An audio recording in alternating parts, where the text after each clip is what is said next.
I mean, the guy, Connor Stalions, say what you want about him. One thing, he is an absolute genius. Anybody out there see the Connor Stalions documentary on Netflix?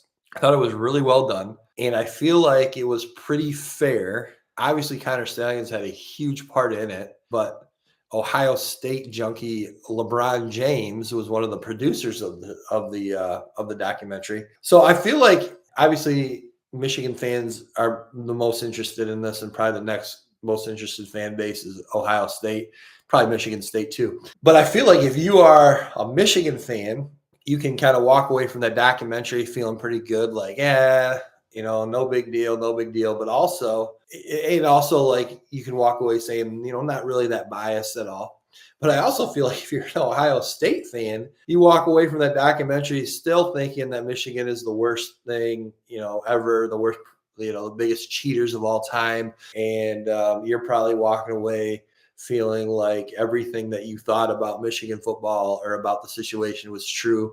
And so you're kind of walking away feeling like it was not biased either. So I thought however they wrote it, produced it, it ended up being pretty fair for whichever side you're on. I mean, the guy, Connor Stalions, say what you want about him. One thing, he is an absolute genius. The way that he can figure out the signs and the system that he went about and all the time, energy, and effort that he put into it. I thought it was interesting, too, that one of the reasons they brought him on is because Michigan was not. Now you got to remember, sign stealing is legal as long as you're not in person going to games ahead of time and videotaping the sidelines. That for some reason is illegal in college athletics or college football at least. But to watch game film and or like during the game live, it's not illegal to steal signs. It's just illegal to go watch your upcoming opponent ahead of time in person and videotape it. So, first of all, the rule is stupid, makes zero sense. In high school athletics and high school football, you can send somebody to a game ahead of time and have them videotape live in person, but you can't in college football. So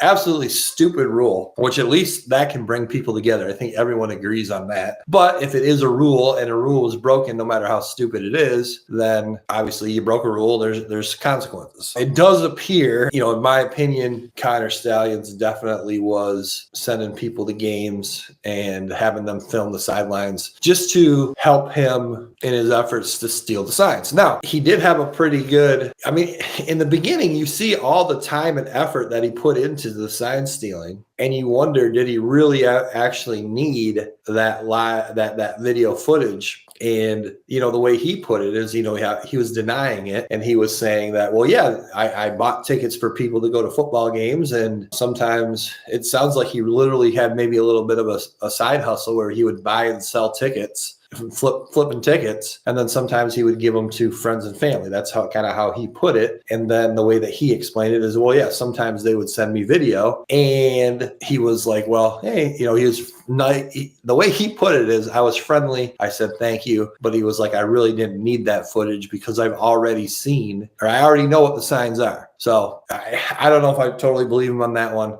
and then obviously there's that that photo of him on the sidelines at the Central Michigan game, the Central Michigan State game, and he's dressed in all Central gear, kind of looking like an incognito Central Michigan coach. He denied that was him. I think that was clearly him. The one thing I will say is there is, no evidence or proof that we know of yet that anyone outside of Connor Stalions knew what he was doing. And I think that's a very believable to think that Harbaugh and the other coaches didn't know about it. All they knew is that they have this guy, this coach, Connor Stalions. His job is to steal signs. And all they knew is that he's standing next to them on the sidelines and he's telling them what's coming. They very well maybe had no idea that he was going above and beyond what your typical sign stealer would do. I think that's very believable to believe that they had no idea he was doing this. It sounds like it was all his own thing. He was working, sounds like he had a booster that was funding the whole thing.